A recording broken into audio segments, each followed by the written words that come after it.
इधर उत्तर प्रदेश में बीजेपी प्रत्याशियों की लिस्ट फाइनल हो चुकी है। कभी भी उम्मीदवारों का ऐलान हो सकता है। सूत्रों के हवाले से खबर है कि उत्तर प्रदेश में कई सीटों पर बीजेपी चेहरे बदल सकती है। मेरठ से अरुण गोविल को बीजेपी चुनावी मैदान में उतार सकती है। बलिया से किसी नए चेहरे को टिकट मिल सकता है। गाजियाबाद से राकेश भदौरिया उम्मीदवार हो सकते हैं। पीलीभीत से जितिन प्रसाद को टिकट मिल सकता है। हाथरस से अनूप वाल्मीकि को बीजेपी मैदान में उतार सकती है। सहारनपुर से राघव लखनपाल को टिकट मिल सकता है। अलीगढ़ से सतीश गौतम, बदायूं से दुर्विजय शाक्य, सुल्तानपुर से मेनका गांधी और मुरादाबाद से सर्वेश कुमार को टिकट मिल सकता है।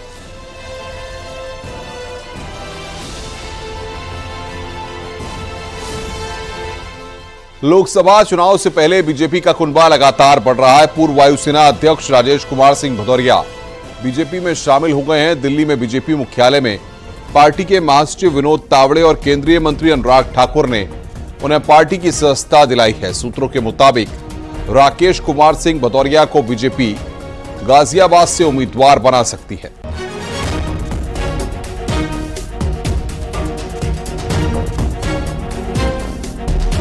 Air chief marshal Rakesh Kumar Singh Bhadauria और वरप्रसाद राव तिरुपति के ऐसे दो मान्यवर आज भारतीय जनता पार्टी ज्वाइन किए हैं। मैं उनका स्वागत करता हूं। एयर चीफ मार्शल भदौरिया साहब 40 साल की अपनी सेवा में उन्होंने लगभग 4315 आवर्स का फ्लाइंग इस देश की डिफेंस सर्विस में किया है। और उनकी खासियत यह है कि जो आत्मनिर्भर भारत का एक अभियान माननीय प्रधानमंत्री जी की ओर से चलाया गया, उसमें उनकी एक सक्रियता रही। इंडियन एयरक्राफ्ट है, इलेक्ट्रॉनिक्स है, वेपन सिस्टम्स है, इसमें उनका सक्रिय सहभाग भी रहा। एयर चीफ मार्शल आदरणीय आरकेएस भदौरिया जी और हमारे पुराने लोकसभा के साथी रहे वरप्रसाद राव जी, इनका भारतीय जनता पार्टी में दुनिया के सबसे बड़े राजनीतिक दल में आने पर बहुत बहुत स्वागत और अभिनंदन करता हूं। मेरा एक जो भदौरिया साहब, मैं जब आपको वर्दी में देखता था तो हम जैसे लोगों को भी बहुत सारी इंस्पिरेशन मिलती थी। मैं एक फौजी परिवार से आता हूं और देश के करोड़ों युवा एक सुरक्षित भारत की जब कल्पना करते हैं तो नरेंद्र मोदी जी की ओर बड़ी आकांक्षाओं और बड़ी अपेक्षा के साथ देखते हैं। और मैं कहना चाहता हूं, समृद्ध भारत, सुरक्षित भारत और विकसित भारत, ये नरेंद्र मोदी जी के नेतृत्व में ही संभव है। लोकसभा चुनाव के लिए मायावती ने 16 प्रत्याशियों की लिस्ट जारी कर दी है, जिसमें 7 उम्मीदवार मुस्लिम हैं।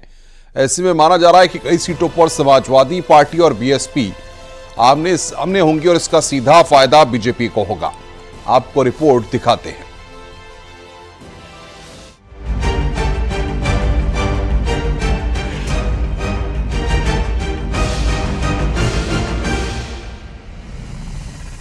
मुस्लिम और दलित वोट बैंक में सेंधमारी का मायावी प्लान तैयार हो चुका है।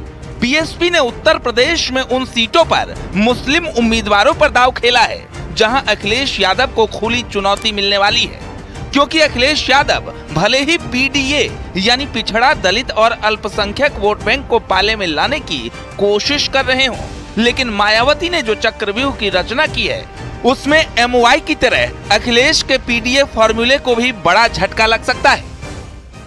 बहुजन समाज पार्टी ने आखिरकार आधिकारिक तौर से अपनी पहली लोकसभा चुनाव की लिस्ट जारी कर दी। तमाम लोग इस तरह की कयासाराई लगा रहे थे कि क्या बहुजन समाज पार्टी कांग्रेस पार्टी के साथ या फिर इंडिया गठबंधन का हिस्सा होगी। ऐसे में अब उन तमाम कयासाराइयों पर रोक लग गई है। दावे ये भी किए जा रहे हैं कि 16 लोगों की लिस्ट में कई सारे मुसलमान, जाटों और जाट शामिल हैं, लेकिन जानकार ये कहते हैं कि कुछ जगहों पर मायावती ने ऐसे कैंडिडेट दिए हैं जो बहुजन समाज पार्टी के लिए भी परेशानी का सबब हो सकते हैं। साथ बहुजन समाज पार्टी ने यूपी की 16 लोकसभा सीटों पर प्रत्याशियों का ऐलान किया है। मायावती की तरफ से घोषित किए गए इन कैंडिडेट्स में से 7 मुस्लिम समुदाय से हैं। सहारनपुर से माजिद अली, रामपुर से जीशान खां, संभल से शौलत अली, अमरोहा से मुजाहिद हुसैन, आंवला से आबिद अली, पीलीभीत से अनीस अहमद। ये वो नाम है जिसे मायावती ने गहन मंथन चिंतन के बाद घोषित किया है और अब यही प्रत्याशी समाजवादी पार्टी के उम्मीदवारों को टक्कर देने वाले हैं, क्योंकि जिस वोट बैंक पर अखिलेश की नजर है उसमें मायावती के अकेले चुनाव लड़ने से फूट और टूट की संभावना ज्यादा हो गई है। तो ऐसे में मुकाबला फिर से भले ही बीजेपी और इंडी गठबंधन के नाम पर समाजवादी पार्टी के दरमियान सिमटता दिखाई दे रहा हो, लेकिन बीएसपी ने अभी तक जो 16 उम्मीदवार उतारे हैं और जिस तरीके से उन्होंने कई सीटों पर ज़्यादातर मुस्लिम कैंडिडेट्स उतारे हैं, फतेहपुर सीकरी में रामनिवास शर्मा है, सारिका सिंह बघेल हैं इटावा में, कई कैंडिडेट्स का जो उनका कॉम्बिनेशन है वो ये बता रहा है कि वो आने वाले दिनों में ना सिर्फ इंडी गठबंधन के लिए दिक्कत पेश कर सकती हैं, लेकिन बल्कि सीटों का जो समीकरण है वो बीजेपी के लिए भी बड़ा नुकसानदायक हो सकता है। क्योंकि तो क्या मायावती का अकेले चुनाव लड़ने का फैसला समाजवादी पार्टी को नुकसान और बीजेपी को फायदा पहुंचाने वाला है? क्योंकि पश्चिमी उत्तर प्रदेश में मुस्लिम वोट के साथ दलित और जाट वोट है, लेकिन यादव वोट नहीं है। ऐसे में बात संभल की करें तो सपा ने जियाउर रहमान बर्क को टिकट दिया है। यहाँ बीएसपी से शौलत अली मैदान में है। अमरोहा से कांग्रेस ने दानिश अली को अपना उम्मीदवार बनाया है। यहाँ बीएसपी से मुजाहिद हुसैन प्रत्याशी हैं। पीलीभीत से समाजवादी पार्टी ने भगवत सिंह गंगवार को उतारा है, तो वहीं बीएसपी से अनीस अहमद उम्मीदवार घोषित हुए हैं। दरअसल पश्चिमी यूपी में पहले चरण का चुनाव होना है और पश्चिमी यूपी पर पकड़ रखने वाले जयंत चौधरी एनडीए गठबंधन के साथ हैं। ऐसे में अखिलेश यादव और कांग्रेस की निगाहें मुस्लिम वोटर्स पर है, लेकिन बीएसपी से 7 मुस्लिम उम्मीदवारों को उतारे जाने के बाद इस बात का खतरा बढ़ गया है कि इंडी गठबंधन के घटक दलों यानी कांग्रेस और समाजवादी पार्टी को इन सीटों पर नुकसान झेलना पड़ सकता है। Bureau report, news 18। प्रधानमंत्री मोदी को गाली देने वालों की लंबी लिस्ट है। अनुराग ठाकुर ने विपक्ष पर निशाना साधते हुए कहा कि विपक्षी नेताओं ने पीएम मोदी को अब तक 120 गालियां दी हैं, लेकिन वो लोग जितनी गाली देंगे हम उतनी मजबूती से खड़े रहेंगे, क्योंकि जनता का आशीर्वाद हमारे साथ है।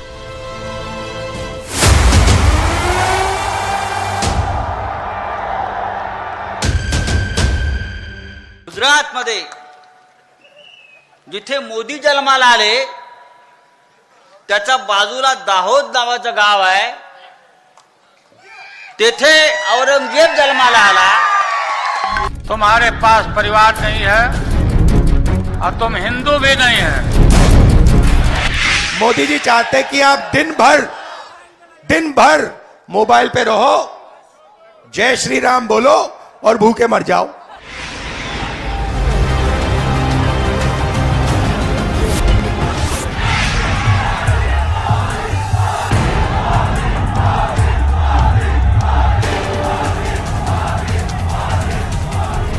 मोदी जब काम करता है तो सबके लिए करता है। क्या मोदी के अपमान से इंडिया गठबंधन 24 का संग्राम छिड़ चुका है? क्या मोदी के खिलाफ विवादित बयान देकर लोकसभा चुनाव में इंडिया गठबंधन अपनी पीठ थपथपा रहा है? ये सवाल इसलिए क्योंकि पिछले कुछ दिनों में विपक्षी गठबंधन के साथियों ने मोदी पर बार बार गालियों की बौछार की, प्रधानमंत्री को भला बुरा कहा, लेकिन मोदी देश की सेवा में खुद को और मजबूती से झोंकते गए और खुद बताया कि गाली नंबर 104 से 400 पार तय है। आज हमारी सरकार उसी गरीब को उसके खाते का पूरा राशन मुफ्त दे रहा है। आज वो गरीब जब मुझे आशीर्वाद देता है तो विपक्ष के मन में गालियां फूटती हैं। मेरे लिए भी गालियां, वो गरीब मुझे आशीर्वाद देता है इसलिए उस गरीब को भी गालियां, लेकिन गालियों से कोई फर्क नहीं पड़ेगा। देश ने तो मन बना ही लिया है। फिर एक बार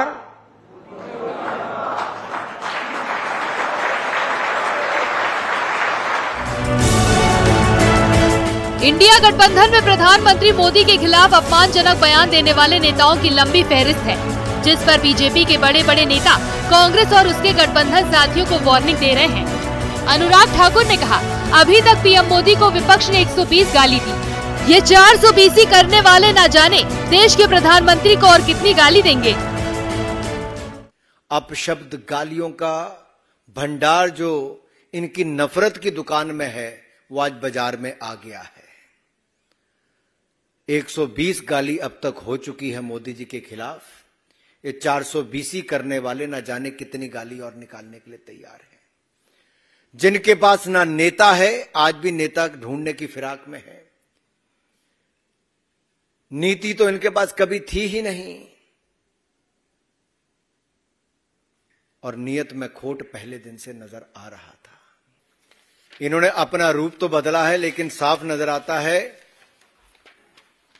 यूपीए का नाम बदला है, लेकिन बहरूपीए का असली चेहरा वही है, नफरत की दुकान। देश की राजनीति में प्रधानमंत्री मोदी शायद अकेले ऐसे नेता हैं जिनके खिलाफ सबसे ज्यादा अपमानजनक शब्दों का प्रयोग किया गया। लेकिन जब जब प्रधानमंत्री मोदी को अपमानित करने वाली बड़ी बातें कही गई, विपक्षी नेताओं को देश की जनता ने उसका करारा जवाब दिया। पीएम मोदी का जब जब अपमान करने की कोशिश की गई, उनकी लोकप्रियता का ग्राफ उतनी ही तेजी से ऊपर की तरफ बढ़ता रहा। और जिन लोगों ने पीएम मोदी के खिलाफ आपत्तिजनक बातें की, उनको जनता ने सबक सिखाया। साल 2014 जब मोदी पहली बार लोकसभा का चुनाव लड़ रहे थे, उस समय विपक्षी नेताओं ने उन पर गालियों की बौछार शुरू कर दी। किसी ने उनकी तुलना सांप बिच्छू से की, तो किसी ने उन्हें चाय वाला कहकर अपमानित किया। नतीजा क्या हुआ? एनडीए को 330 प्लस सीटें मिली और नरेंद्र मोदी देश के प्रधानमंत्री बने। 2019 के चुनाव के दौरान भी विपक्षी नेताओं ने पीएम मोदी पर गालियां बरसानी जारी रखी।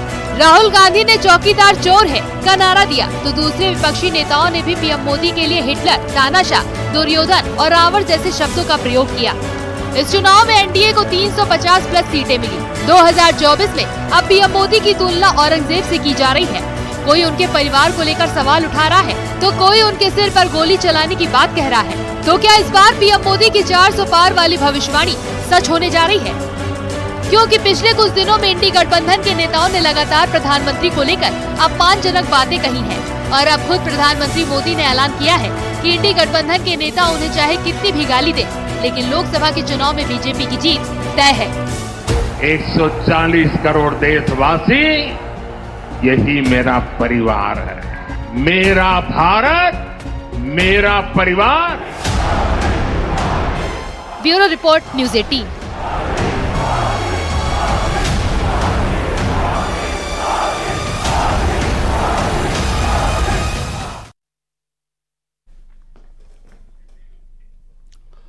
यूपी सरकार में मंत्री ओम प्रकाश राजभर ने अपने विधायक अब्बास अंसारी को लेकर बड़ा बयान दिया है। राजभर ने कहा कि अब्बास अंसारी जेल में हैं और क्या चाहिए। ओम प्रकाश राजभर ने कहा कि प्रदेश में कानून का राज है, जो गुंडा माफिया राज था वो अब नहीं है, अब योगी का राज है। बदमाशों को डर है कि कहीं बुलडोजर ना आ जाए।